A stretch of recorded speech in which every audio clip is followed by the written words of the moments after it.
Sanibonani guys, igama uNqabeleni Bethela Mazubela eIthonga ngomhla ka-12 September. Hey, ugcine kumele aphendule inqwaba yemibuzo uBanele emva kokuthi avume ukuthi uyena uBanele lo omlapha phambi kaMakhumalo benonjinji, akusiyena uSanele. Hayibo, bambuzile ukuthi hayibo ndoda, kwenzeke kanjani ukuthi wena ubuBanele? Hey, wachaza yonke into, wathi yazi phela, angithi nje uSanele wabheka emumva ngalesi sikhathi ngifihlwa mina. Kwabeke kuwukuthi uvula isango lokuthi ngingene ngiphume ngenze umathanda. Useyabuza kunjinje ukuthi hayibo sonke lesi sikhathi kusho ukuthi wena bekade uBanele nje uzenza uSanele. Wathi cha, besishintshana emzimbeni, kwesinye isikhathi bekuwuSanele, kwesinye isikhathi bekuyimina, kodwa bengingakaze nakanye nje angihambe mina ngokuphelele la emhlabeni. Useyabuza kunjinje ukuthi uphi pho uSanele.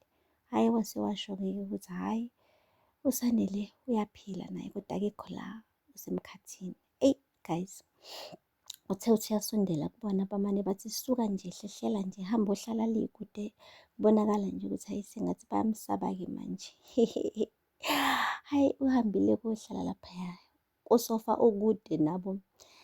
Uthe kusanjalo kwafika u-Ayanda ezobika phela ukuthi hhayi we guys, ngiyanitshela nina, nangu uDladla usahleli lapha emnyango eduze kwesiphambano akafuni ukugoduka. Bamane bathi Ayanda, besicela manje uyithathe lezo yindaba uyitshele umamncane wakho uNokwanda, sisabhizi. Wathi indaba kwenzakalani ngani nje, nabukeka nishwaqile. Bathi lalela, sithi hamba wena, hamba utshela uNokwanda lezi yindaba, sisabhizi sibadala la. Wahamba ngempela ku-Ayanda. Hhayi-ke guys, kubonakalekile-ke ukuthi hhayi kumuncu-ke manje emndenini wakoMagwaza, emva kokuthi nje athi uBanele hhayi mina nguBanele angene uSanele, kumane kwaguquka ukudla epletini, bangabe besakhululeka abazali ekhaya emzini wabo. Uhambile-ke uBanele wayobona isithandwa sakhe uZama, ngoba phela nakhu manje usebhekene nenkinga. Bekuzama vele umhlohlile ukuthi akawutshele umndeni wakhe. Manje-ke engathi akuhambanga ngohlelo, ubetshela ukuthi phela bazojabula bathi ncibo, kade sakugcina weBanele, kodwa bamane nje bambuka ngehlo lokusaba njenje benoMakhumalo. Ufikile-ke wanyonyoba waya kuZama wathi gugu lami. uZama waqalaza. Eyi guys, uZama usegqoke igqebhezana baba, useyasonka ugel ngisho esekhaya manje. Usekwazi nanokuchelela iy'mbali, into ebekade engayifuni. Manje ngoba sebuyile uBanele sengathi amathemba wonke manje asemane avuka aba mashasha ngempilo yakhe.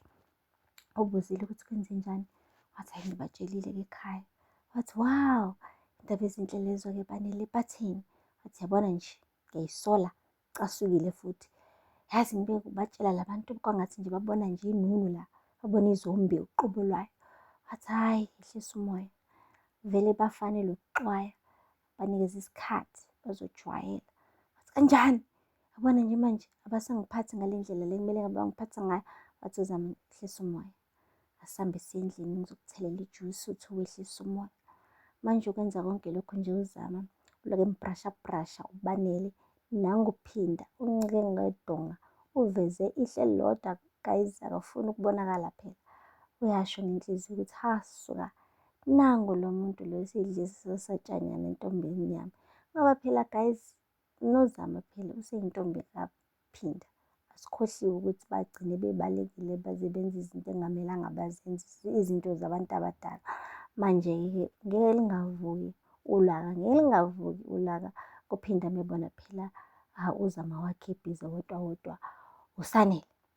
Ontanzi phela babona uSanele, ababoni ngisho uBanele guys. Hey, eyi engena inkinga.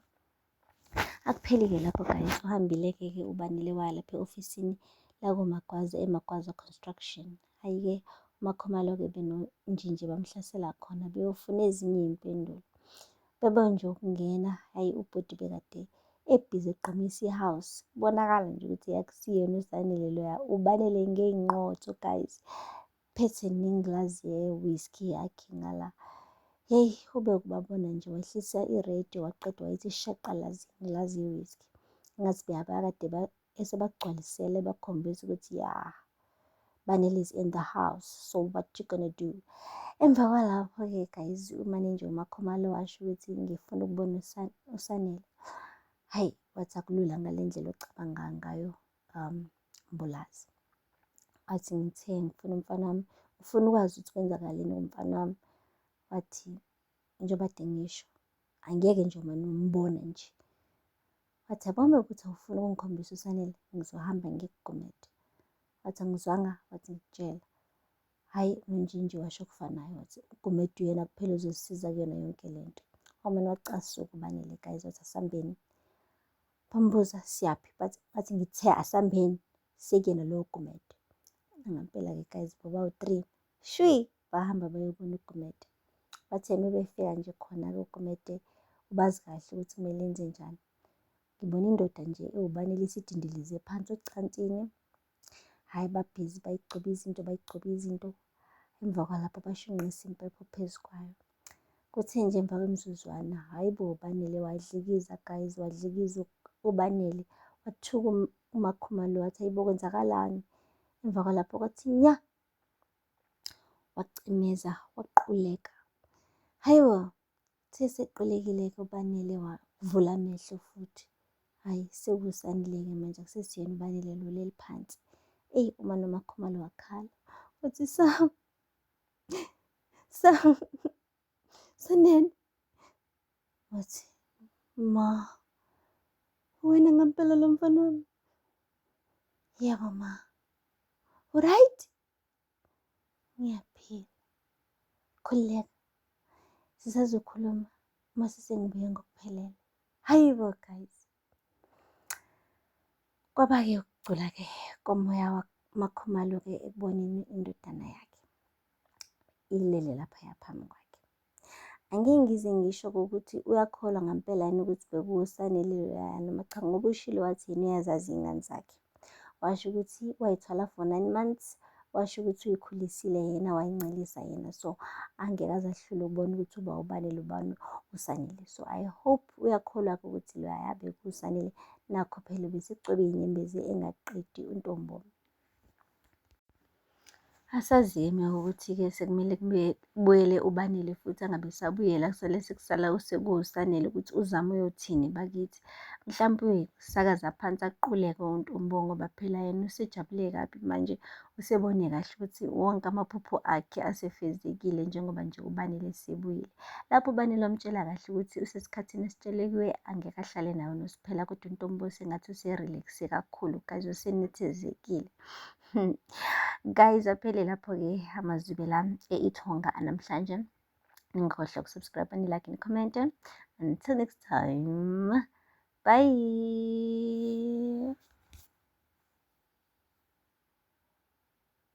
Sanibonani guys, igama uNqwabelene Buthelezi Mazibela e-Ithonga ngomhla ka-12 September